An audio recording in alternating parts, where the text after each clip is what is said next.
Hi, I'm Kristen, and this is the Simple Handmade Everyday Podcast, where I talk about living a creative, intentional life. I like to chat about quilting, knitting and cross-stitching, what I'm reading and watching, and a little bit about self-care, productivity, and keeping an organized home. I've got my cup of tea in hand, so grab yours and let's settle in for a chat. This is episode 105. Welcome, my friends. How are you? I am sitting here on Labor Day in the U.S., and it's been a good day so far. It's still the morning. I've got my cup of tea here, which is a tea I've talked about before. My daughter gave it to me, I think, for Mother's Day. She really knows me. It is the Republic of Tea Blackberry Sage. So it's a black tea with just a little wonderful essence of blackberry. I don't like really flavored teas, but this is perfect with a little splash of milk in it. It's delicious. I'm really on my caffeine buzz. This morning I did even though it was the holiday, I got up, I did my 6 a.m. workout class, and then went out for coffee at this new coffee place in town with the other women from my workout class. And so that was really fun. That's like a new little bit of community that I've got now that I didn't even know I needed. But apparently I am a group fitness gal, and I had no idea. It gets me up and doing that thing that I've wanted to do for so many years regularly, which is strength train.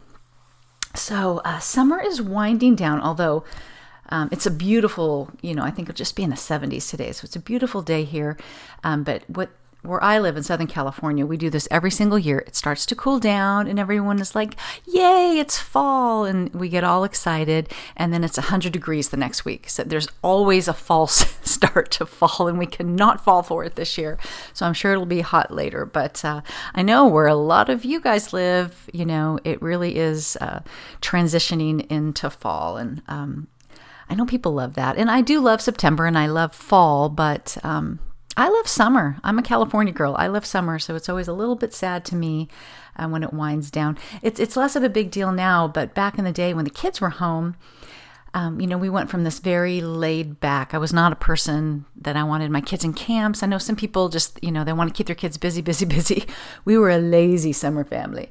And sort of the double whammy of going back to school plus all the activity starting. I felt like we should be able to ease into that. But school would start, and scouts would start, and soccer would start, and marching band would start. And it was we went from just so relaxed to completely overscheduled. So that is not a problem for me at this point in my life as an empty nester. So I have to fill it with other projects like the project I've been working on this year to fix up the kids' rooms to reflect our current time of life here. And so I'm sitting in what was my daughter's room. They used to be a very blue, and now it's a very beautiful, neutrally off-white thing. So these two rooms, I'm doing 2 rooms. They've been painted now, which was it took me forever to find a painter. And they needed the ceiling, and this one is above it's the floor to the attic, and it had some issues. So anyways, it took a long time to find someone to repair and paint these rooms. So that is done, and I'm very happy. And I've had a very unfulfilling long weekend of shopping, both online and in person, for things like furniture for this room. We already have furniture for the other room, and bedding, and just all these decisions, and none of it really worked out. I feel like I've invested 10 hours, which I can only call research at this point, and I just don't like to shop. We actually went to the mall recently. I don't like to go to the mall anymore. So I think COVID really did end any shopping love for me. So anyways, moving forward on this project very slowly, but at a very frustrating pace. So it's been hard. It's a first world problem. I guarantee that. We do leave for a trip to Chicago in, I guess, a week. And so I've been to Chicago, I don't know, I want to say many times, between a half dozen and a dozen times. And I love it. But if you guys have any must-see places to go, I mean, there's the obvious ones of we're going to go to the art museum and the Bean and the Sears Tower and you walk the miracle mile, those types of things. But if you have any like really good restaurant suggestions, my youngest son will turn 21 while we're there. We will go to a blues club at some point. I don't know which one. And we might even go get tickets to see Second City. We'll see. So we need to find like a nice restaurant for his birthday dinner. So if you have any suggestions, just let me know. You can email me. You can put it in the show as a comment on the show notes. You can put it in the Facebook group, whatever you want. But I would love to hear if you have any tips. I am going to do my thing like I did when I went to Stockholm, is I'm going to say, we have 5 days in Chicago, and put it into Chat GPT and say, build me an itinerary, and see what it comes up with. So anyways, without any further ado, let's move on to the quilting segment. I'd like to thank the Fat Quarter Shop once more for sponsoring this podcast. The Fat Quarter Shop is a one-stop shop for quilting fabrics and supplies for quilters around the world. They stock quilt shop quality fabrics, pre-cuts, quilt kits, patterns, notions, and cross-stitch supplies. This month, you can get the Be Basics collection by Lori Holt for 20% off. I love this collection. It has a rainbow full of perfectly paired fabrics with all kinds of cute motifs like stitched hearts, scissors, needles, threads, diamonds, circles, little stitch marks, tons of gingham. It's absolutely darling. I have used it in multiple quilts. And as always, check the Jolly Jabber blog for so much information on all the quilt-alongs and stitch-alongs that they host throughout the year. They are so fabulous with that, and stitching along with the community is so much fun. So feel free to check out the show notes, and I'll have all the links for you. Well, I am excited to report that I almost have another finished quilt top. I finished the Great Granny Square a month or so ago, and then I started my second Cabin Valley quilt that I'm doing in what's called the Modern Ombre. And I just used the suggested colors from the pattern because I love it. It was like a rainbow effect, or an ombre effect, starting with dark blues, and it goes into some greens and yellows and pinks, and I love it. The blocks came together in no time. Once you've cut them, it's just, I don't even know how many blocks it is, but let's just say it's 35 blocks, and they're different colors, but they go together all the same. So you can just really get into quite a rhythm with it.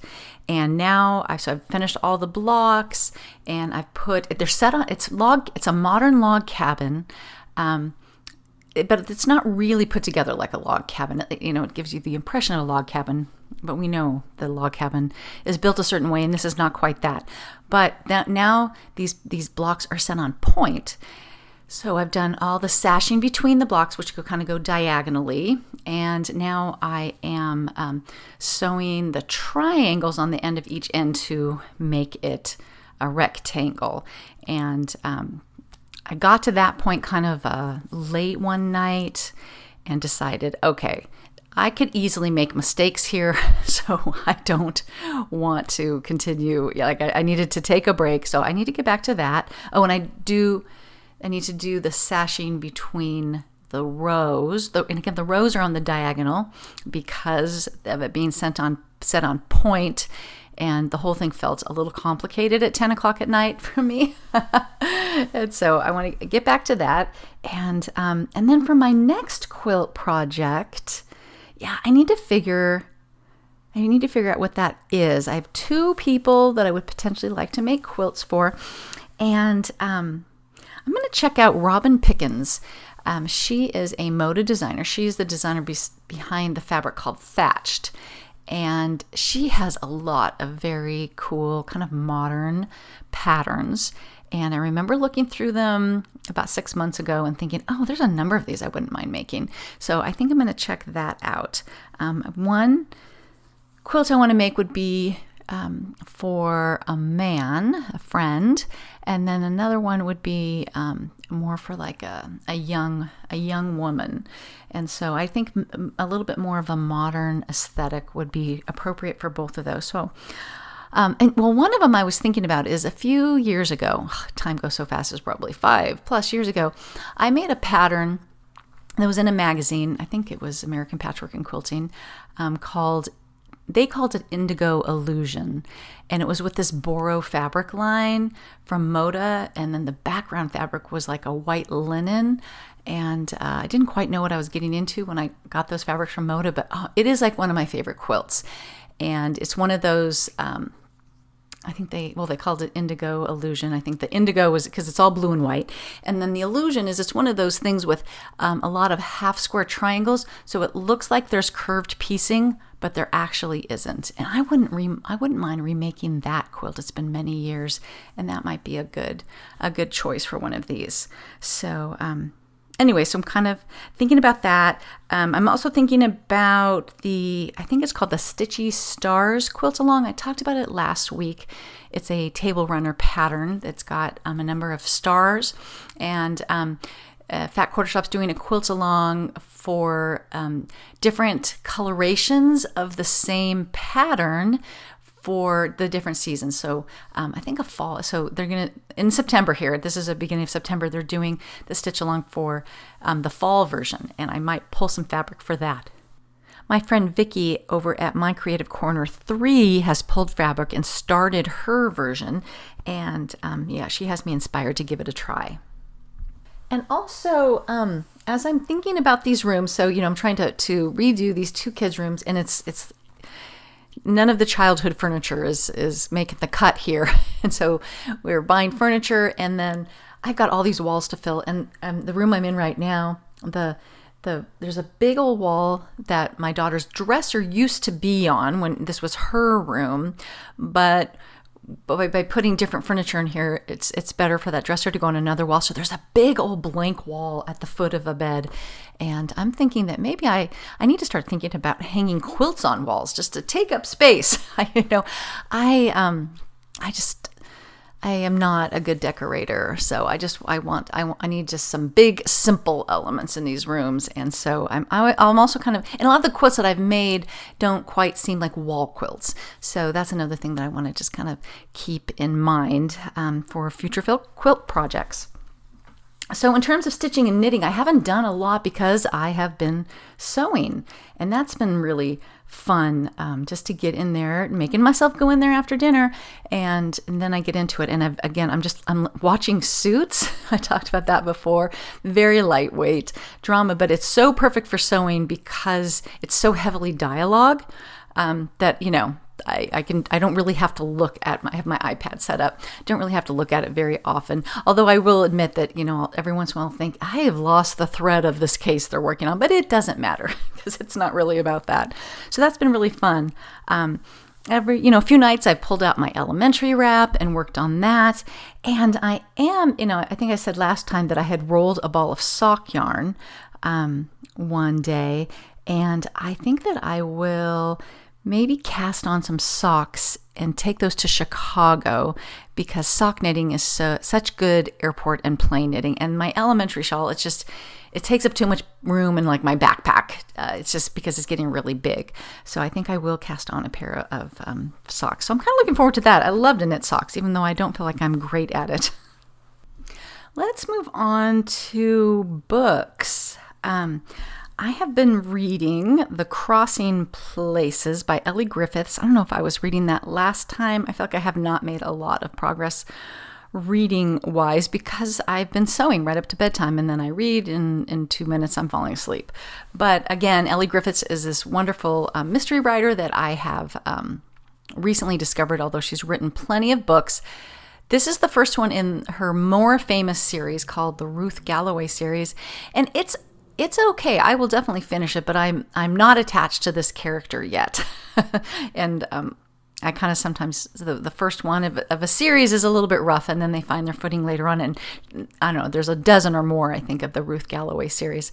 So I'm going to get through that one. And then the first 2 books that I read by Ellie Griffiths are her more recent ones, which she has started a series with a new detective protagonist called Harbinder Kaur. And I really enjoyed those 2. And the third one just recently came out, and I purchased the ebook version of that. And so I'm making myself finish this the crossing places first. So that'll be next up. I also just got from the library Weekday Vegetarians, a cookbook. My friend Frances over at the Off Kilter Quilt and Quilt Fiction, she recommended, and I feel like I've checked this book out before. And we are trying to do more vegetarian meals, and I don't have enough in my repertoire, so I want to take a good look through that and try some of those recipes. And the other one I checked out was the Clean Mama book. So, I've talked about incessantly on this podcast, I'm a fly lady gal, and that works for me when I actually work the system. But I've done this before, and I'll do it again, I'm sure. But I kind of am investigating the Clean Mama way of doing things, which is, just a little bit different. But also kind of the way my new way of doing the weekly cleaning for Fly Lady is to do one task a day, like clean the bathrooms one morning, dust one morning, sweep one morning, that kind of a thing. And that's how Clean Mama does it, as opposed to, you can do it however you want with Fly Lady. She kind of has you do that all in one day. So I just basically wanted to see how Clean Mama handles the things beyond just keeping the house tidy and surface cleaned day to day. Like how does she work in the deep cleaning and, as she calls them, rotating tasks. And so I haven't actually had a chance to delve into that book, but I'm just kind of trying to tweak it to exactly what will work for me, which has been working pretty well lately. As a matter of fact, today, I should have done it this weekend, but I haven't. I'm trying to take one day on the weekend and do a little bit of a deeper clean and just, get as far as I can and call it done. I'll actually have more on that at the end of the podcast, where I'll talk about that a little bit. So that's what I've been reading. I feel like that has not been very much, but, we ebb and flow around here. So let's talk about TV. And I want to say movies, but I haven't seen a movie. So we finished The Bear. Oh my gosh, The Bear. It was so good. It's on Hulu. It's just finished the second season. And in the first season, it's about a guy that goes and takes over his brother's restaurant called The Beef in Chicago. So that was fun. The fact that this is all set in Chicago is really fun. And it's like a sandwich joint. We kind of joked about finding a restaurant like that in Chicago. Could we find a place like The Beef? And then the second season, things transition into setting up for a different kind of more fine dining restaurant called The Bear.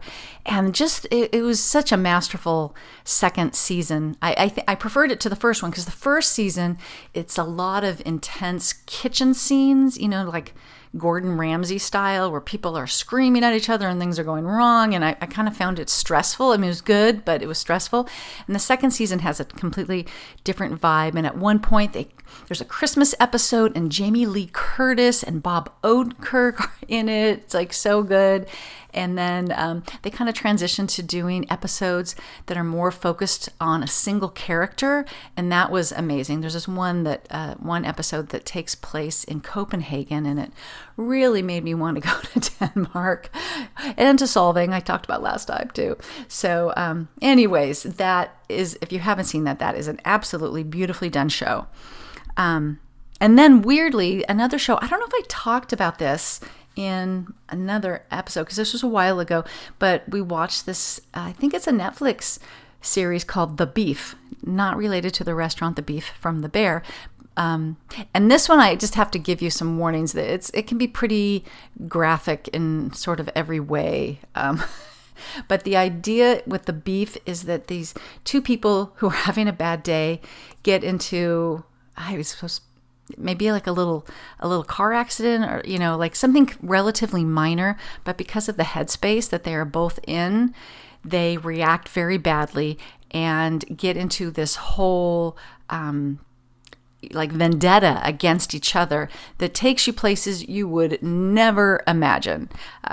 So it was a very weird show. We watched it when my daughter was here. So I guess we started it in the summer. I can't remember talking about it. So anyways, but there, I'm going to give you some mature audience warnings on that one. And we're continuing to love Only Murders in the Building. I've talked about that one. Sadly, we're to the point now where we have to wait a whole week between episodes. Remember when that was just life? And now I'm so disappointed that I just can't click next episode. Okay, so the other show that my husband and I just finished last night is called Fisk. Fisk, and it's just something that Netflix kind of served up to us, and I was like, that looks interesting. And it was so funny. It was delightful. So this isn't actually, it was just on Netflix, but it's an Australian show. It takes place in Melbourne, and it's about a woman who is going through a divorce, and she's moved to a new city, and she is going to take this job she's a lawyer at a place that does like wills and probate and things like that. And she's kind of a mess, she just personally, and she wears these ridiculous baggy suits just because she absolutely does not care what she looks like, doesn't want to think about how to dress. And so it's always very funny. And it's just this tiny little office of this brother and sister lawyers and a very funny sort of receptionist person. And she's just very socially awkward and not that great at what she does. And it's very, very funny. So I definitely recommend Fisk. And then, as I said before, I'm just like blowing through Suits so fast as I just sort of let it run while I spend a few hours sewing. One of you, and I can't think of who it was right now, sent me an email and said that Suits gets old after the first few seasons, and I can totally get that because I'm somewhere in the middle of the second season, and I'm just not sure how much longer I'm going to be able to like stand it, if you know what I mean, like because it's there's a lot of backbiting and bickering and things like that. It's very political. So anyway, so that is what been reading and watching. We may go see the Indiana Jones movie today on Labor Day, so we'll see. I'm not sure.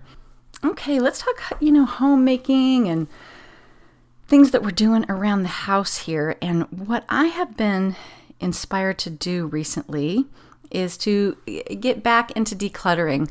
I kind of thought, we've been through this house kind of twice in the last, I don't know, at this point, 5 or 6 years. Like my husband and I did a very thorough declutter about 5 years ago. And, and things creep back in, but it's not too horrible.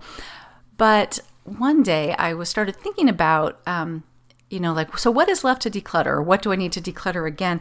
And realized I started just making a list. And, instead of like doing the fly lady, we're in this zone or whatever, I'm like, I'm just going to hit the things that really bother me. And one of them was this little overflow storage that's in our master bedroom closet for bathroom stuff. And I just tore that apart. I might have talked about that already and put it back together. And then the thing that I just kind of made a mental note when I went into a space, like where did I get that feeling of ugh? And so back when we used to have landlines, there's this area in the kitchen that had the phone, and above that is where we would keep crayons and watercolors and highlighters and pens and all that kind of protractors and calculators and fertilizer for houseplants, flashlights, sunscreen, stuff like that. And that was like kind of a wreck. So I pulled all that out one day last week, and it's just so funny. Like, we have a flashlight on our phone, right? I had an entire bin of flashlights that didn't work. I have this huge thing of crayons we've had since the kids, and I'm unwilling to get rid of those. But I took all the crayons and things like that, colored pencils, and I put them somewhere else by some craft supplies that I have in another cupboard, which again, I'm not completely, I got rid of a lot of that stuff, but every once in a while, having some construction paper comes in handy. And colored pencils, frankly. So I know where they are, but they're not like at this point, like they were at the most accessible place. And like, it is the last thing I'm going to reach for is crayons, but they are in the easiest place to get to. So I was able to just kind of really figure out, so what is the right thing? What do we need in here now? And so it's much emptier and much easier to get to. And so that felt good. So then, buoyed by that, I moved on to the drawer below that cabinet, which could only be called the junk drawer, which I had gone through again, I don't know, it was probably more than 5 years ago, but it wasn't too bad. But again, just took everything out. We had I save every rubber band that comes into the house like a hoarder. Everything, we get just one weekly newspaper and asparagus, I was just like, this is ridiculous. I have hundreds of rubber bands. This is so dumb. So just got rid of things like that. I also had a stack of business cards, and I went through and kept 3 because I'm like, oh, I kind of would like to, this might be the only place I have that number. But that was really nice. And then I got my husband on board, and we tackled the scary cord drawer. So we have a drawer, it's small, but the purpose of it was where you could go and find an extra cable to charge your phone, or if we had some extra earbuds. But then it just became the thing of anytime there was a cord you didn't know what to do with, it was in there. And then it became worthless because you just open the drawer and close it again. As a matter of fact, it's so funny because I know my daughter, when she drove to Chicago, she went to Target to buy some cheap earbuds with an old-fashioned phone jack as opposed to a lightning cable for some reason. And then when we cleaned out this drawer, I found 4 pair. So we went through that. We figured out what every cord was for, just got rid of one. We just need 2 backups of each kind of cord, and so that drawer is actually useful again. So anyway, I get a real high off of those things, and I'm happy now every time I open that cabinet where the crayons used to be, and I can get what I need to get. So that's my new goal now. Is I made a list in my little homemaking binder, and I'm just going to check them off one by one. So that has been pretty fun. Oh, also, that got me thinking about how we use spaces differently now that we're empty nesters. And for instance, so we I still think of it as the new kitchen. We redid our kitchen now 20 years ago, but still. So the pantry, when you open it up, has these the shelves are, they're drawers. The shelves pull out, and they just have a little 2-inch rim around them so things don't fall out. And the one, again, right in front of you when you open the pantry used to be for cereal and bread and things like that, which we used a lot of back in the day when I had kids. I don't buy cereal anymore. We actually keep bread in the freezer now because we eat it so infrequently. So that whole shelf that is right in front of you, it has nuts now and some dried fruit. I'm just like, you know what? This is dumb. The most accessible shelf is basically empty. So, and now I'm realizing, because cereal boxes were tall, I could fit a second shelf in there, and we can pull things out of storage that is in a less desirable place. And, again, just rearrange the space that fits for this season of life. So that's been kind of a revelation I keep having of, we can use this space differently now. So that has been fun. But between you and me, I cannot wait until these 2 kids' rooms are completely done and I don't have to think about them anymore, because I am mentally exhausted from trying to make decisions that are not panning out. So I guess I got another short one for you this week. It's summer and I just haven't been as busy as I've been in the past. But I would like to thank Bev in Cape Cod for leaving a very sweet review on Apple Podcasts. I completely appreciate that. And if you feel so inclined, please pop over there and rate and review the podcast so that other people can find it. I hope that you guys have a wonderful week. And as always, you can find me online at my blog, Simple Handmade Everyday, on Instagram at Kristen Esser. And please join the Simple Handmade Everyday private Facebook group where people are sharing the things that they are making. It's a wonderful community over there, and it helps us to keep the conversation going. Have a wonderful week.